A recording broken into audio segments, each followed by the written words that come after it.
And you're live. Thanks. Welcome back to Senate Education, 2:47 in the afternoon on Tuesday, January 17th. We were just briefly interrupted by a fire drill. We're now back with Brad James in the chair.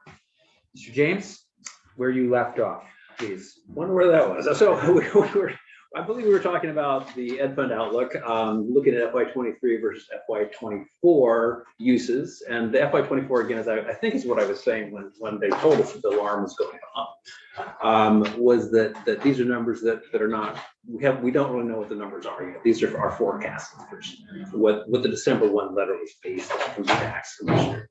And then the FY23 numbers themselves are actually not finalized. Could you remind us what the December 1 letter said, just for those who haven't had an opportunity to read it? What the December 1 letter does is it's the tax commissioner works with a number of us, me from AOE, joint fiscal people, two state economists, the tax department, fifth floor, to make an educated guess. It's probably the best way to put it, of what the yield would be based on what we think is going to happen, what the demands are on the Ed Fund and what the sources coming into the Ed Fund are.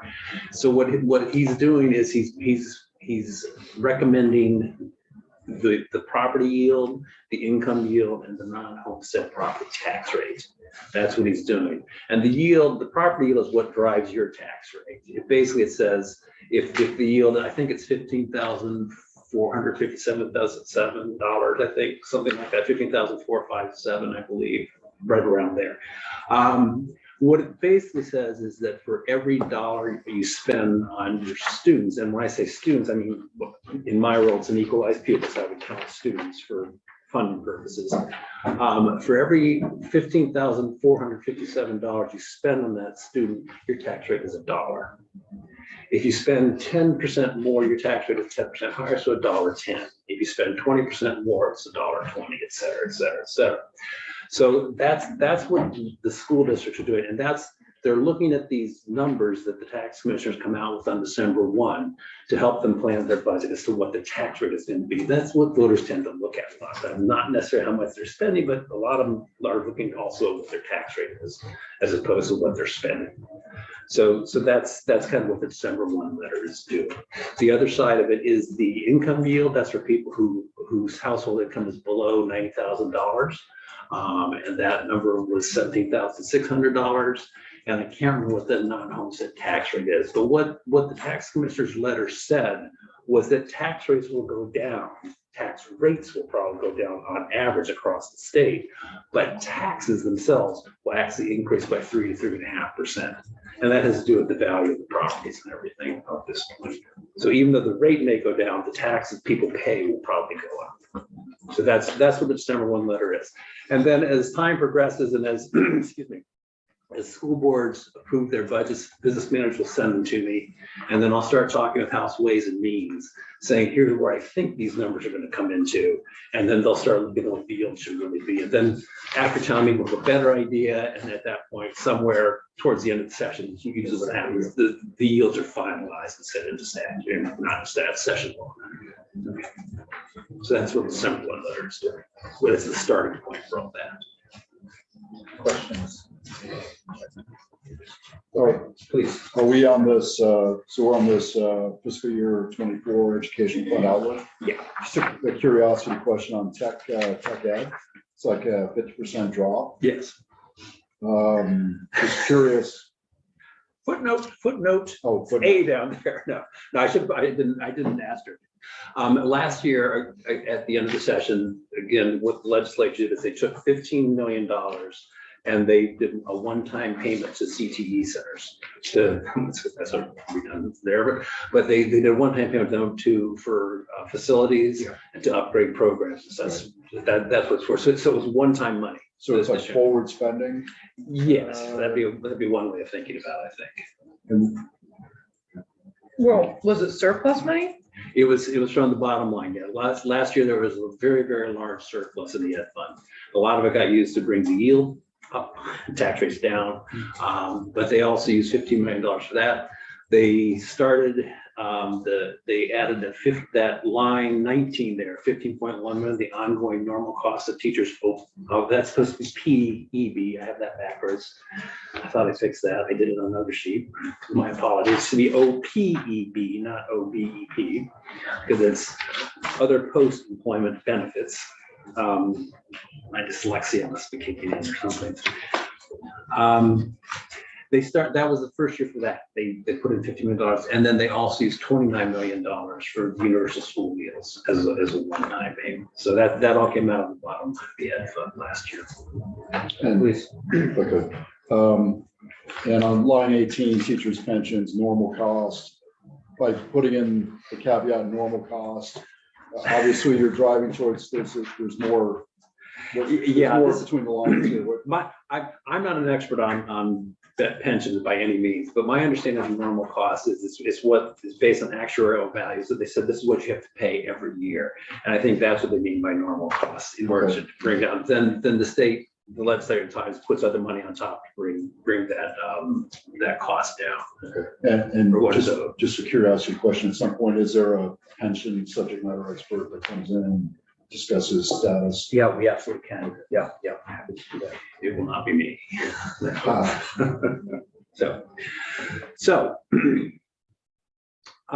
So what I talked about this at first. What you can see is that this year this is in millions again.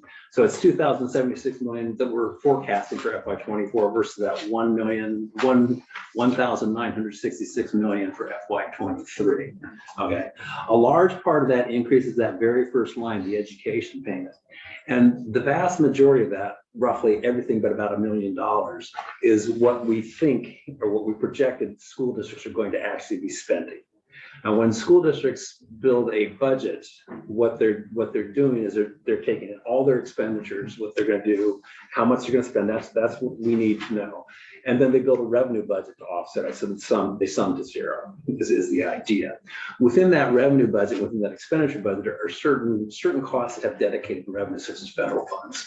Okay, so part of their budget is covered by federal money. So you can back that out. We don't have to pay for that. Okay, because that's covered by federal money. The state also gives other categorical grants such as special education aid, transportation aid.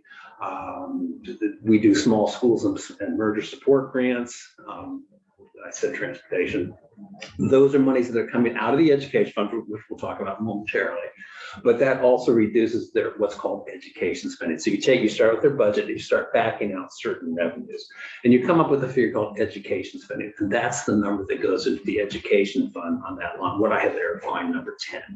Okay, that's the vast majority. So during the COVID years, were there any savings at all? There were. And were they applied? Yes, they were applied. My understanding from talking to business managers, they were applied over a couple of years. Initially, what the legislature planned, because the ESSER money was coming in unexpectedly, because nobody expected that year, was the ESSER money was able to replace some of the state and the local money. That's not more local, the state money, because we don't really have local money in Vermont. And so there was money that was coming. Some of it came back to the ed fund that year, or I guess for the following year. But other school districts kept it as a surplus and rolled it forward. So we've had some pretty high surpluses being used these last couple of years, and a lot of it has to do with the ESSER funds. Good question. Okay. So what you can see here is that I'm going to talk in billions because it's easy for me. On line 10 in FY23, this number is pretty solid. We're going to spend about $1.58 billion, billion with a B. And we're projecting $1.71 billion in FY24. That was based on me talking to the business managers and saying, what do you think is going to be happening? They said, we think our costs are going up. And is that, I'm curious, is the inflationary sorts of impacts that we're all talking about? A lot of it is inflationary. There's a lot of money that was put into salaries and benefits for the staff. There are a lot of unmet capital needs they need to do that they've been working on. There's this inflation that would cover the fuel costs and things like that. What about healthcare costs? Yeah, thank you. 90% of them, healthcare costs are going up too. So all these things are just kind of adding to it. A lot of it's out of their control to a degree. So based on what they said, I took the districts that reported to, which is over half, that said this is what we think our education spending is going to be, not the total budget, but the education, that subset, what the education spend is going to be. And I looked at what they spent last year. So I'm comparing, here's where they think they're going to be, and I looked at what that percentage was on average for the state. It was 8.3%. Some of them were at 16% increase, some are 15, 10, 12, some are down to 5. I'm not sure anybody went south or went decreased, but so my recommendation that is behind the education spending part of the December 1 letter was an 8.3 increase for the state. Hopefully that's the right number, or too high, preferably too high, which would mean that the yield could then go higher, bring tax rates down, as opposed to working the other way. If unfortunately, like this current year we're in, based on what business managers had told me, I put in a number, I think 5.1% increase growth, 5.2, something like that. And the numbers came, I think it's 5.4.1 or 2, and the numbers came in about a percentage point higher, which meant that there was a bigger demand on the ed fund than we had anticipated. So things changed, but we had this huge surplus come in and save the day for everybody. So when we're doing the December 1 letter, we try to err on the conservative side, because towards the end of the year, it's better for everybody, including you guys who have to pass things, to be able to raise the yield from the December 1 letter as opposed to bring it down. Because right now people are looking at what their tax is going to be based on that December 1 number. And you prefer it to come down towards the end as opposed to going up. So that's kind of where we are with this. But that's the biggest driver that you're seeing. That's 23 million. That's a $35 million increase, under $35 million increase over FY23. Senator Williams. Is the education percentage out to the municipalities so they can do their budgets? The December 1 letter goes to all the superintendents, all the school districts. They all have it. It gets put out in the paper, so everybody knows kind of what it is if they want to know. The school district budget and the town budget are separate. Right. They are separate.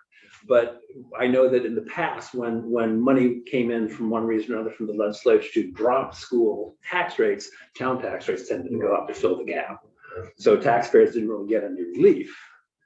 Yep. I was just recently dealing with the town budget as a selectman, and that was part of the problem, because we really couldn't count what the education rate. Yeah, it's hard, and so that's this is where everybody's out there right now working on what we think is going to happen. We'll find out what is going to happen as time progresses. Mr. James, I didn't prepare you for this question, but I'm just curious, where you're sitting, has Act 46 saved the state money?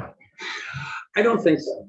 I haven't gone out and asked. I think it has in some place. I know that talking to business managers, a lot of people said they are able to do things far more efficiently. Okay. But a lot of places have also hired more staff because they were addressing needs that they had cuts before. Okay, so they found some efficiencies, and then maybe they hired some additional staff with those kinds of savings. Okay. That's a lot of what I've heard. It's the anecdotal. Yeah. So while costs themselves have not necessarily gone down, hopefully what's happening with the students is it has increasing, gotten better. But that's my understanding from talking to people. So back to this just very quickly. On line 11 is now special education. This is FY23 is the first year that we went to the census block grant. We used to be a reimbursement. So this is actually a lower number than we usually have on this line. And with the way the formula works, if there's inflation, it's going to go up from 214 to $226 million. Then state place students, costs have been going up with those, so we made an estimate to increase it. And if we're over, we always give the money back for the next year. Tell me what remind us, state place students. State place students are those students who are removed, generally speaking, by DCF, Division of Children and Families, or I think that's it. and they're living somewhere else. They're not with their parents. And yeah, it's not a huge population, but it's an expensive population. And they unfortunately move quite often. And there's a And then a number of them are going out of state too, and that also costs. Thank you. Getting back to special ed costs. In FY 2022, when we were still doing the reimbursements, was the number, how did the number compare? If I recall correctly, it was higher than in 23. I want to say it was around $229 million. Okay.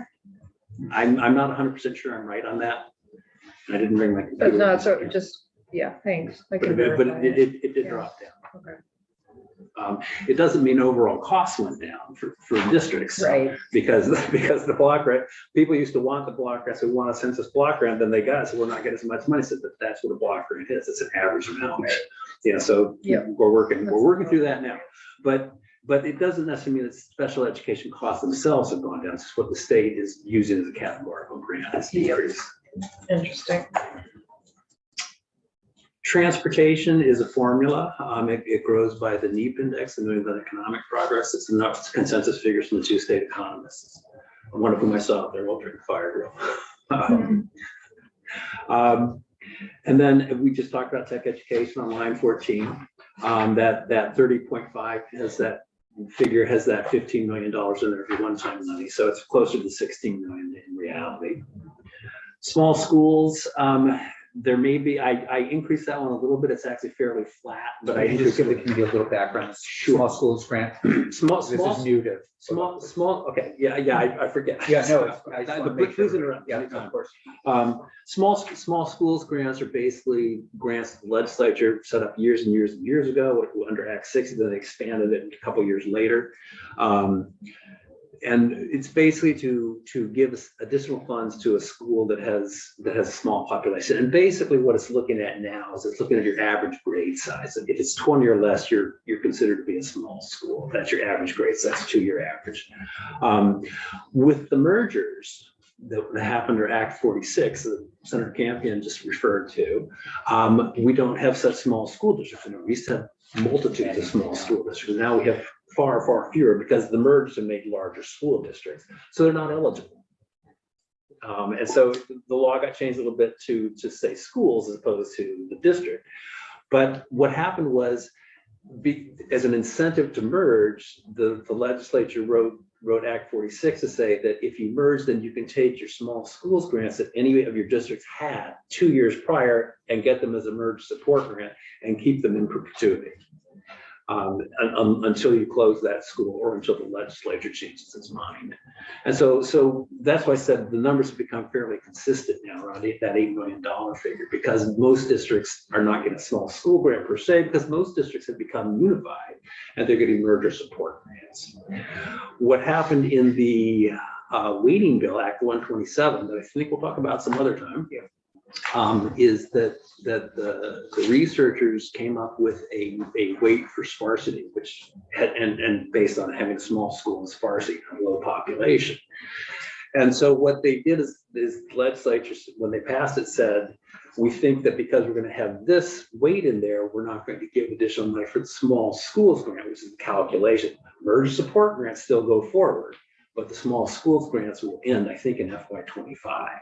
So there's one more year. There's one district that'll probably get it, and maybe two, they'll probably get it this year. So that covers small schools for folks. Line 16 then, essential early education. Again, that's formula driven by the New England Economic Progress, the NEEP inflation. It's in statute, so it just grows. And that's for kids who are ages 3 to 5. Flexible pathways, if you want to talk about that, I'm not the right person. I can give you a quick idea. And there's more information on the next sheet that we'll talk about, or I'll just tell you and we'll blast through it. But that's early college, dual enrollment, high school completion. Like this. There you go. We're paying for that. Then we talked about teachers' pensions, normal costs of what I think it is. The ongoing normal costs of teachers, OPEB, not OPEB. Universal school meals we talked about, and then there are other uses, accounting, auditing, probably other costs that I don't necessarily know about back, but it's about $3.4 million. And that's kind of what is happening. So you kind of compare the 2 years, see how it's changed. Now this third sheet that I put on your desk, again, we're still talking, we don't know about 24, so I'm talking about FY23. This is just kind of breaking things out in more detail as we just talked about. So if you wanted to go to, if we're talking about flexible pathways, line 17, of course, I don't have the numbers lined up. That was pretty useful. My apologies. Just realized what I did. The flexible pathways is number 4 on here. Nice job crosswalking, Brad. And that it's $8.4 million, and it just kind of gives you these are the parts of the flexible pathways. The last one, dual enrollment, half of that comes out of general fund.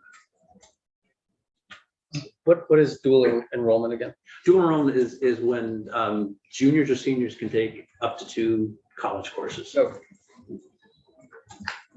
Great. So it's a like not early college, which is Right. full-time college, but it gives you can get 2 college credits. Hayden, did you Thank do dual enrollment? I So where did you take your 2 classes? one virtually through CCB and the other one in person taught by a Spalding instructor, but via CCB. And a lot of them are taught by high school teachers, and a lot of them are taught by college And professors. those are now college credit for you. Yes, Where was it in person? At Baldwin High School? yes, it was taught by one of our teachers. Oh, right.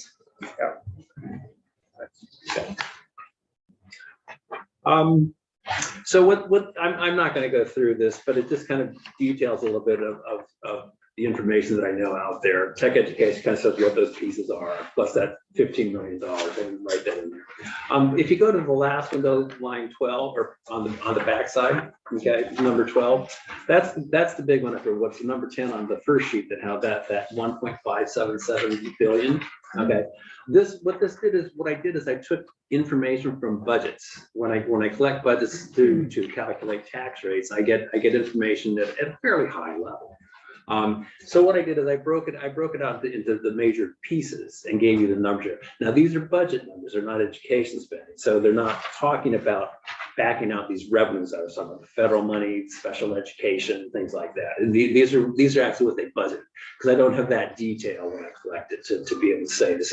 So the total of this is like $1.94 billion versus 1.578 here roughly. And that's because I didn't have the information to back out the offsetting revenues to get the education money. But it gives you an idea of where the money is going and what it's being used for. Okay. And you can see that the largest one is at the very top, that 1.1 billion. That's for salaries and benefits. That's by far and away the largest. In what line item would we find construction and renovation? Is that in that? It is. It's like right here where it's 4,000 facilities So that's acquisition and construction. That's 1.4 million. No, 10.8. Oh, there. Yep. About halfway down. Okay. And we talked about surpluses. I can't remember, I'm sure who asked, but I did look to see, it's not on here, it's the revenue. But I did look to see what were the surpluses for FY23 that were used. It was about $46.7 million. It was a large number. Yeah. And I think in the past, it's probably closer to $20 million statewide. Senator Machine. So I just have a quick question. So regarding the school construction, where exactly does that money go? And the reason that I'm asking is because, and correct me if I'm wrong, but we heard that a new school hasn't been built in how many years? Long time. A long time. Yeah, I'm not sure. how many. Yeah. So what does that money do? Is my question. This right now, well, I mean, when people do serious renovations, major renovations, if they did construction of some sort, not a whole school, partial of like an addition or something like that, they usually bond for it. It's usually for 20 years. Mhm. And so what we're looking at here, the principal and interest payments each year is what we're looking at here. Oh, from the bonds? For the bonds, Okay. yeah. And that would also go back to your 1.4 million down there too. That is part of that. So that's kind of what's doing. There is, we have not had construction aid from the state since 2008, when it was, I don't use the word suspended or moratorium, as one or the other. And we just haven't had the money to put it in there. I believe Secretary French is talking about that with you, I think, later. And Hayden, would you ask Treasurer Pichek to come in next week and let's jump into the bonding and school construction stuff with him? Okay. You mean, oh, did you say treasurer paycheck? Yeah. Okay. So that's kind of what I have, unless there are other questions. I didn't want to overwhelm you with talking too much. No, it's helpful. Yeah. Brad's a great resource. He has, people probably know he has a contract for life, so he will be here until that day comes. Yes, I've got an off the wall question, you may not have the answer, but Act 46, the municipalities gave up their school building if they bought into Act 46, correct? If the school districts closed the building, the municipality could buy it for a nominal sum. Right. Yeah. And some, I think some did. I don't think a lot did, because they haven't closed a lot of schools. They closed some, but not many. And that's, again, going back to Senator Anthony's question, has Act 46 dropped the cost? You're not going to drop the cost, you start closing buildings, frankly, because buildings need people. And that's where the cost is. And if you're not closing a building, then you're going to still have a lot of people. And that's good and bad. Yeah, I'm not putting it out there. No, sure. But that's really where the cost savings will come in. And there have not been that many school closures since Act 46. Now people are talking about them, but there haven't that many. But that's why you saw Ripton thinking about getting out. That's why you see Lincoln pulling out now. They'll be their own school district. They're other talk. I think there are a couple others who have talked about it, but they haven't gotten that point. People in small towns want to save their local school. Mhm.